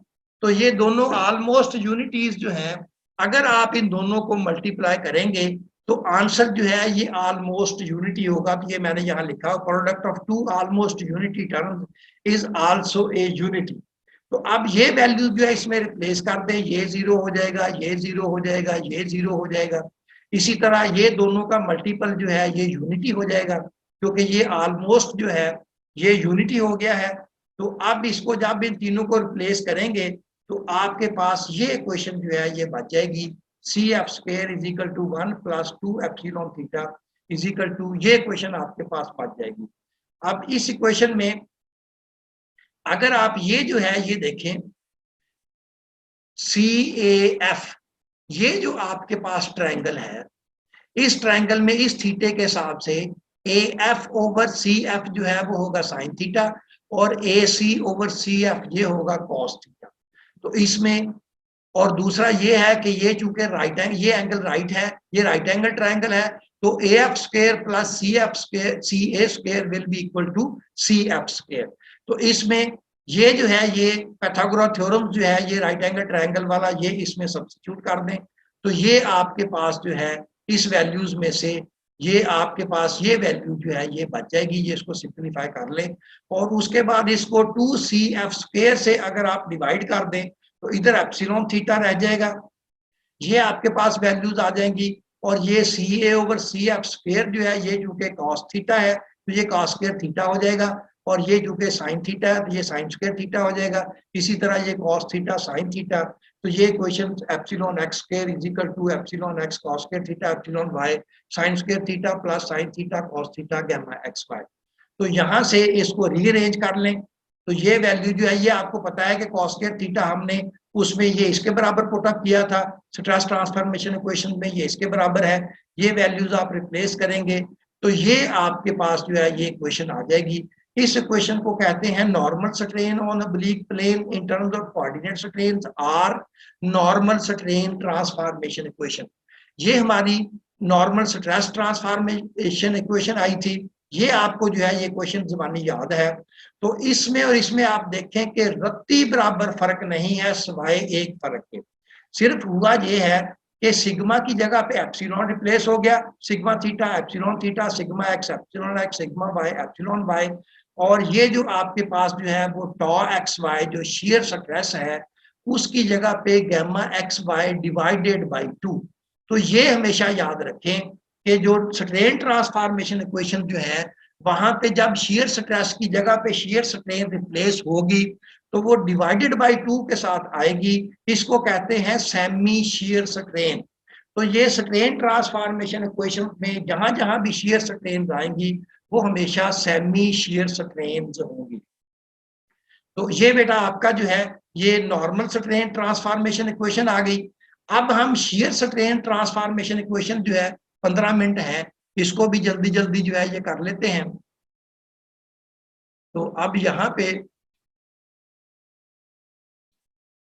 ये देखें, ये आपके सामने जो है ये स्क्रीन पे ये फिगर जो है, क्योंकि इसने तो ऊपर चले जाना है, ये आपके पास यहाँ पे जो है कोई भी चीज रेफर करनी हो तो इसको यहाँ पे हम रेफर करेंगे। अब ये जो है उसी तरह ये आपका जो है अनस्ट्रेन्ड एलिमेंट है और ये आपका स्ट्रेन्ड एलिमेंट है। अब इसमें सिंपली ये किया है कि वहां पे ई पॉइंट की लोकेशन जो है पिछली फिगर में वो आपको नहीं दिखाई थी, यहाँ पे ई पॉइंट की लोकेशन जो है वो भी ई डैश से जो है वो आपको दिखाई गई है। क्योंकि ये एंगल जो है ये 90 है, तो ये एंगल जो है जब ये इधर आने की कोशिश करेगा ये इधर, तो ये 90 का एंगल जो है ये भी ओपन अप होने की कोशिश करेगा। तो इसका मतलब ये एंगल जो है ये चेंज होकर 90 प्लस गामा थीटा, क्योंकि ये आपकी थीटा प्लेन है तो इसके ऊपर जो भी शेयर स्ट्रेन बनेगी वो गैमा थीटा होगी। ये एंगल जो है ये भी गैमा थीटा है, तो ये जितना, क्योंकि ये 90 है तो ये उतना उसमें ऐड हो जाएगा, तो ये आपका 90 प्लस गैमा थीटा। क्योंकि ये ओपन अप होना है तो ये आपका ई पॉइंट जो है ये ई डैश के ऊपर जो है ये आ जाएगा। अब देखें कि इसके ऊपर जो है ये हम कैसे इस पे ज्योमेट्री जो है ये अप्लाई करते हैं। तो ये गैमा थीटा जो है ये वैल्यू जो है ये आपके पास ये C dash E dash B dash minus C E B, ये देखें ये एंगल जो है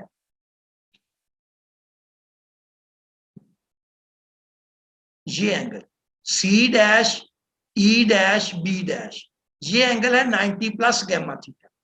C dash E dash B dash, इसमें से अगर आप ये ओरिजिनल एंगल निकाल देते हैं सी ई बी, ये एंगल सी ई बी, ये अगर इसमें से निकाल देते हैं ये 90 है, तो ये आपके पास जो है ये गैमा थीटा बन जाएगा। यानी कि ये जो आपके पास गैमा थीटा प्लस 90 है, इसमें से ये जो आपके पास सी ई बी 90 एंगल है, इसको इसमें से नेगेट कर देंगे तो ये आपके पास जो है चेंज इन एंगल आ जाएगा, ये शेयर स्ट्रेन है। और इसमें से ये जो है ये ऑलरेडी हम जो है ये देख चुके हैं कि C dash B dash is equal to C B,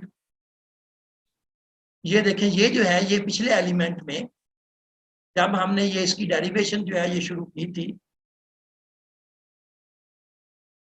तो ये जो है ये ड्राइव किए थे, C dash A dash is equal to था उसी की original length into 1 plus strain in that direction. तो ये जो है उसी एनालॉजी को अप्लाई करते हुए यहाँ पे हमने डायरेक्ट लिख लिया कि C dash B dash will be equal to, ये है सी डैश और ये बी डैश, ये C dash B dash will be C B 1 plus epsilon y, यानी कि ये जो आपके पास चेंज लेंथ है वो होगी उसकी original length plus 1 plus strain in that direction. इसी तरह C dash E dash will be original length plus 1 plus strain in that direction. और ई डैश बी डैश, ये जो आपके पास है ई डैश बी डैश, ये आपके पास होगा ई बी, ये इसकी जो है ये original length plus 1 plus epsilon theta plus 90। अब ये क्यों आया, इस डायरेक्शन में हमने ये एप्सिलॉन थीटा लिया था, पिछले में हमने देखा था कि ये थीटा है, इस डायरेक्शन में जो स्ट्रेन है वो थी एप्सिलॉन थीटा। तो अब ये जो है क्योंकि इसके 90 पे है, अब ये एंगल जो है अगर आप यहां से मेजर करेंगे तो दिस एंगल होगा थीटा प्लस 90, ये एंगल जो टोटल, क्योंकि ये एंगल ये जो है ये लाइन ये थीटा पे है और ये एंगल 90 है। यहां से देख लें कि ये जो है ये 9 थीटा है, ये एंगल 90 है, तो अगर आप इस लाइन से ये एंगल निकालेंगे तो ये 90 प्लस थीटा होगा, इसलिए ई डैश बी डैश जो है that will be E B 1 plus epsilon theta plus 90। तो इसी तरह इस आप जो ये आपकी ये जो है ये ट्रायंगल है, इसके ऊपर ये 90 प्लस ये C dash E dash B dash, इसके ऊपर कोसाइन लॉ उसी तरह अप्लाई कर दें, तो ये कोसाइन लॉ पीछे हमने अप्लाई किया था उसी तरह इस पे अप्लाई कर दें, आप इससे फेमिलियर हैं। और ये वैल्यूज जो है ये तीनों इसके में रिप्लेस कर दें, C dash B dash C dash E dash E dash B dash, ये जब आप रिप्लेस करेंगे तो इसकी जगह पे ये वैल्यू आ जाएगी, इसकी जगह पे ये वैल्यू आ जाएगी, इसकी जगह पे ये सारी वैल्यूज रिप्लेस हो जाएंगी। उसके बाद ये स्क्वायर जो है ये ओपन कर लें और ये जो है ये तीनों वही जो हमने पीछे तीनों जो है ये सिंप्लीफिकेशन के स्क्वायर वैल्यूज जो है निगलेक्ट कर दें, sine gamma theta is equal to sine theta क्योंकि ये स्मॉल एंगल है, और इसी तरह दो यूनिटीज जो हैं ऑलमोस्ट यूनिटी, उनका प्रोडक्ट जो है वो भी यूनिटी है, ये तीनों वैल्यूज जो है जो असम्पशन इसमें भी रिप्लेस कर दें, तो ये आपके पास जो है सी बी स्क्वायर ये वैल्यू जो है ये इसके बराबर आ जाएगी। अब इसको 2cb स्क्वायर से आप डिवाइड कर दें तो ये डिवाइडिंग बाई, तो ये आपके पास ये वैल्यू आ जाएगी। अब यहाँ से सी ई बी डैश जो है ये साइन स्क्वायर, क्योंकि यहाँ से आप देख सकते हैं कि ये थीटा जो है सी ई ओवर ई बी, तो ये जो है ये आपके पास ये इसका सी ई ओवर सी बी, तो ये साइन के साथ, और ये बाकी जो है ये सारे आप इसको यहाँ से देख लीजिएगा, तो ये साइन स्क्वायर थीटा हो जाएगा, ये कॉस स्क्वायर थीटा हो जाएगा, इसी तरह ये साइन थीटा कॉस थीटा। तो यहाँ से इसको सिंप्लीफाई करते जाएंगे तो ये हमारे पास रिजल्ट आ जाएगा epsilon y is equal to epsilon theta plus epsilon theta plus 90 divide by 2, epsilon theta plus 90 minus epsilon x divide by 2।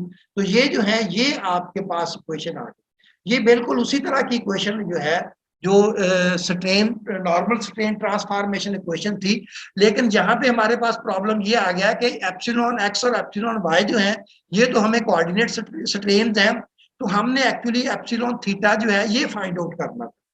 तो अब इसको यहां से जो है ये थोड़ा सा एक्स्ट्रा वर्क जो है ये हमें करना पड़ेगा। अब ये देखें कि ये हमें पता है कि एप्सिलॉन थीटा जो है वो इसके बराबर होगा, क्योंकि एप्सिलॉन थीटा जो है ये नॉर्मल स्ट्रेन ट्रांसफॉर्मेशन इक्वेशन जो है ये हम ऑलरेडी जो है ये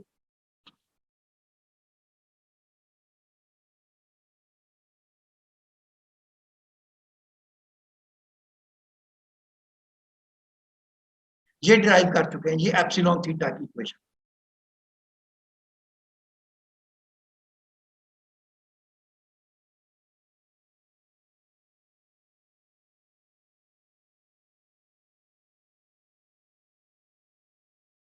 तो ये एप्सिलॉन थीटा की इक्वेशन है।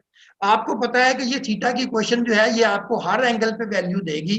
अगर आप एंगल थीटा पुट अप करेंगे तो ये वैल्यू आ जाएगी, और अगर आप एंगल जो है ये थीटा प्लस 90 जो है इसमें पुट अप करेंगे तो थीटा की जगह पे, तो आपको अगर थीटा ये है तो ये थीटा प्लस 90 इस डायरेक्शन में आपके पास स्ट्रेन आ जाएगी। थीटा प्लस 90 पुट अप करेंगे तो ये आपके पास ये ए इक्वेशन है, ये आपके पास जो है ये बी इक्वेशन है। तो अगर आप ए और बी को प्लस करेंगे तो ये epsilon theta plus 90 epsilon x plus epsilon y, तो ये वैल्यू आपके पास आ जाएगी। ये वही है जो आपको बताया हुआ है कि sum of the normal strains on orthogonal planes remains constant. अगर हम दोनों साइड को 2 से डिवाइड कर देंगे तो ये जो है ये आपके पास this plus this divided by 2, this will be equal to epsilon x plus epsilon Y divided by 2। ये एक सी इक्वेशन आ गई। इसको यहाँ पे जो है ये हम इसको इस्तेमाल करेंगे। ये देखें ये जो है इसकी जगह पे इसको रख देंगे। अब हमें ये वैल्यू चाहिए एप्सिलॉन थीटा प्लस, ये प्लस वाली हमने निकाल ली, ये वैल्यू ये भी चाहिए हमें। तो अब ये आप देखें कि अगर ये जो ए और बी जो है उसको एक दूसरे में से सब्ट्रैक्ट, पहले हमने इनको दोनों को जमा किया था, अब इनको एक दूसरे में से तफरीक कर दें तो आपके पास ये वैल्यू आ जाएगी, this will be equal to this. दोनों साइडों को अगर आप 2 से डिवाइड कर देते हैं तो ये जो है ये चीज आपके पास जो है ये बन जाएगी। तो ये वैल्यू जो है ये सी और डी की वैल्यू जो है ये इसमें आप ये वैल्यू जो हमने ये एप्सिलॉन वाई कैलकुलेट किया था इसमें ये वैल्यूज जो है ये सब्स्टिट्यूट कर दें इसमें, तो एप्सिलॉन वाई जो है ये आपके पास इसके बराबर आ जाएगा, ये वैल्यू इसके बराबर आ जाएगी। तो ये इसको जो है अब आपने जो है ये रीअरेंज कर लेना है।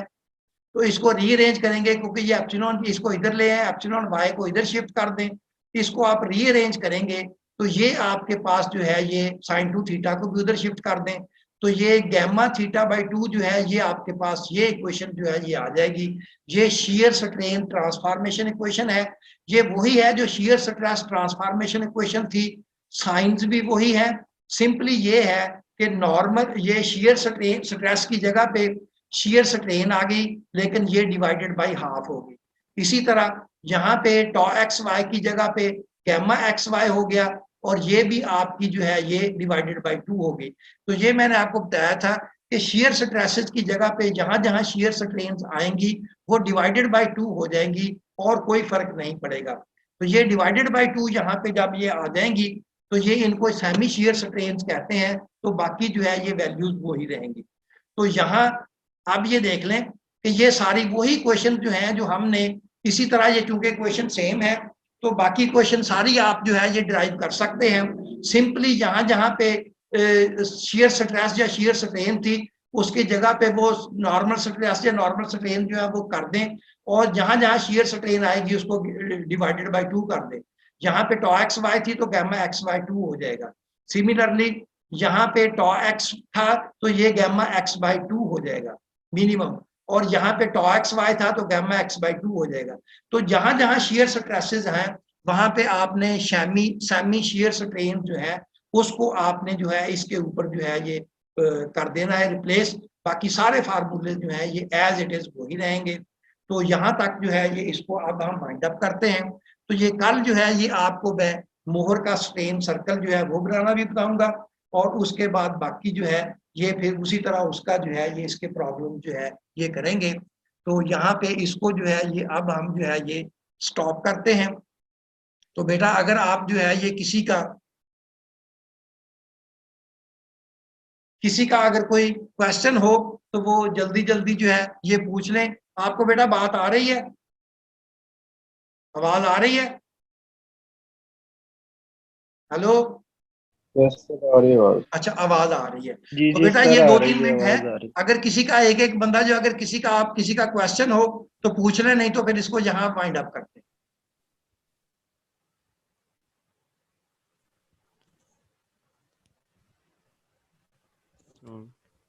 सर आपसे एक रिक्वेस्ट है, अभी सर जो एब्सेंट रोल नंबर है वो कैंडिडेट आप बोल दिया करें, तो वो थोड़ा ये होता है कई दफा कनेक्शन का मसला होता है। जी, कनेक्शन का मसला हो जाता है। ये बेटा ये सारी वीडियो जो है ये रिकॉर्ड हो गई है, तो ये इसको मैं अभी अपने जो है वो इबादत चैनल के ऊपर जो है इसको अपलोड कर दूंगा, और आपके व्हाट्सएप में इसका लिंक आ जाएगा। ठीक है? ठीक सर ये भी है, शुक्रिया सर, लेकिन ये सर जो अटेंडेंस लेते हैं ना उसमें जो रोल नंबर एब्सेंट होते हैं वो सर आप सिर्फ बता दिया करें, उससे ये होगा अगर किसी बेटा ये बात ये एब्सेंट है की हो मतलब कि कनेक्शन की वजह मेरे से। पास जो है मैक्सिमम जब 69 पार्टिसिपेंट शो हो रहे